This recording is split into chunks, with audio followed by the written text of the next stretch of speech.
What's up guys, Pete DiCarlo here, and today we are talking the most important thing when it comes to trading, risk management. Welcome you guys back to my channel. If you haven't already, like, comment, and subscribe. As well, hit the link below and join our public Facebook account. That's where I post all of my trades, what I'm looking at. I go over all of your guys' call outs, and it's a great community to be a part of. Risk is the most important thing to a trader. A lot of people say that traders are terminal and that our death will be when we eventually run out of money, and that we're all destined to lose our money. Because if you know, most traders fail. And most traders fail not because of technical analysis, not because they don't know how to trade, but because of risk. And most specifically, understanding risk and the psychology that goes behind it. It's unfortunate, but in this game, you have to lose. It's not about how many green days you have, how much money you make. It's about how you take a loss, how you bounce back, and how you view and see that loss. Because not every trade is going to be a winner. And if you look at the most successful traders and investors such as Warren Buffett, they lose. Not every single company that Warren invests in ends up being a winner. And the most important thing is learning to take 100% responsibility for the loss. What I like to do is personally pre-plan where my buy-ins are, where I'm selling, and where I'm going to average down. If it's a day trade, I do that all before I take the position and I set a hard stop loss. Most people don't like hard stop losses because market makers can see them. And sometimes the price will come right down to your stop loss, hit it, trigger it, you'll be stopped out, and then the trend will reverse and you would have made money. But guess what? That's part of the game. It's better for that to happen than for something to continue to plummet. You're afraid, you don't want to sell, you have too much money in it, and you just eat the loss. And you just let it run lower and lower and lower. And instead of taking a small loss of $30, $40, $50, $60, $100, you take a huge loss and you hate yourself for it. I've been there. I've lost $4,000 in a single trade before and I fucking hated myself. And all of that could have just been avoided if I allowed myself to set the stop loss and walk away with $200 down. The most successful traders understand that every trade is not going to be a winning trade. And when they put on a trade, they're not expecting it to be a winning trade. They're just expecting to learn and to let the market do its thing, to use their fundamental and technical analysis to try is the big word because nobody really knows what's going on, to try and predict where something is going to be headed. And one of the best ways to bounce back from a loss and take responsibility is to not shame yourself. You saw that even when I told you I lost $4,000 in that trade, my exact words were, I fucking hated myself. Because I did. And even to this day, I don't really forgive myself for it. I try, but it's hard to because it could have just so easily been avoided. But my greed and my love of making money got in my head and it ruined me. And one of the worst things too with taking a loss is when you're in a position where you're public about what you're doing, such as myself or other traders, because we feel that we need to have green days. Some people feel that it's hard to share losers. I don't care because I want you guys to know what this game is really like. But for some people, the pressure of just being right all the time and not being wrong really gets to them. And that's why it's hard to even speak with people who don't trade or your trading friends because you don't want to admit you're wrong. This is one of the only businesses that I know of that you are wrong every day, every week, every month, and you're allowed to be wrong. You have to be wrong.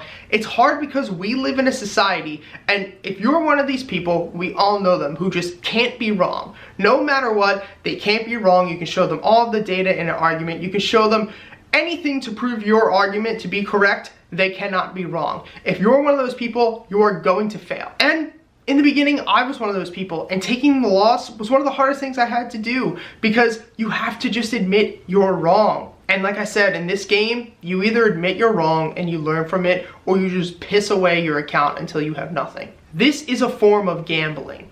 You're working with probabilities and you're working with technical analysis. But like any game, it's all psychological. It's all mental. The main difference between this versus Texas Hold'em versus Blackjack is that there are no rules when it comes to trading that you have to live by. There are rules that you should live by, but nobody is forcing you to live by certain rules and certain criteria, such as Blackjack. You get 2 cards. Closest to 21 without going over wins. If you don't beat everybody by those rules, you lose. And one of the hardest things for people to grasp when they start trading or even just building a long-term portfolio is the fact that there is no amount of money at risk. If I take a trade for $10,000, I could lose all 10,000. But most people are like, no, you know, I'll set my stop loss here at $100 loss. I'll set a stop loss at $50 loss. But unless you set that stop loss and unless you 100% accept the responsibility of losing that money, you could lose everything. When I go play a hand of blackjack, what's the buy-in? $5. Okay, I put $5 down. I'm accepting the responsibility to lose that $5. If I lose that hand, nobody is going to dig into my pockets, rip out my wallet, and steal everything I have left.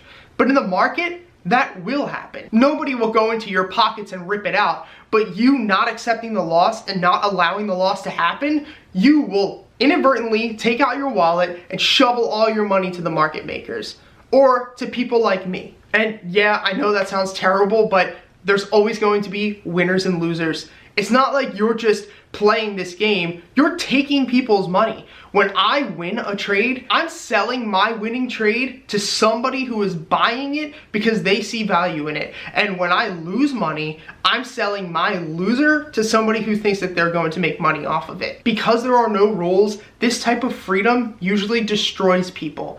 In normal day-to-day life, we always have rules we have to live by. Even at your work right now, you have certain standards you have to uphold to. You can't just work at your own pace. You have to hit certain goals that your boss is going to make you hit, or you're probably going to get fired or demoted.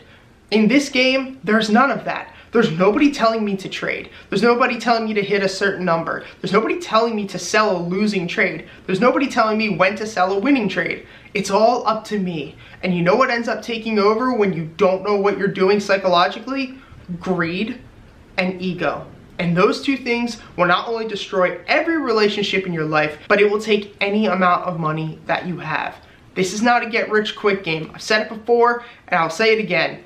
That's not what you're here for. Even if you want to learn to day trading, that's not why we're here. Because there are only two things I know of that humble you this quick and this hard. That is fighting and stock trading. And most people can't handle this because they don't know what to do when they're free. We have all had our handhelds through most of our life, and this is the one time where you are entirely in charge of what you do, and most people crack under that kind of pressure. And the final thing I want to talk about when it comes to risk and risk management is finding a specific amount of money that you like to trade with. After I lost an exorbitant amount of money trading, I went back and I said, I'm gonna start trading with a small amount of money. $1,000, $2,000, $3,000, because at that time I was putting 40, 50 grand in every single trade like an idiot. But what happened was, when I traded with that small amount of money, started slacking off, I didn't care about the trades, I would set a stop loss, walk away,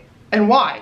Because what's the most I'd make? $20, $30, $40? And while that's great and all, that's just not enough to pique my interest. And on the other side of things, when I was trading with $40,000, $50,000, every single small tick was $50, $60, $70, $80, $100. That was too much. I was sitting there with every trade, sweating buckets, because if something started to tank, I could lose a huge amount of my wealth. And it's important for you to figure out what that amount of money is to where it piques your interest, you're in that flow state. But if you take a loss by some crazy reason that's so huge that you weren't even able to set a stop loss in time, or you weren't able to do any of the things we just talked about, it's not gonna kill you and it's not gonna ruin you. For me, that's around $6,000 to $7,000 because I try to get 1% to 2% a day, so that's $60 to $140 a day. Thank you guys for watching. Subscribe, like, comment, hit me up if you have a certain topic you want me to talk about. I really want to get this channel out there because it helps to make us all better traders. And that's all I want. I don't care about making money off of ad revenue. I don't care about sponsorships. I just want to help every single person who is in the situation that I was in. Until next time, guys, see ya.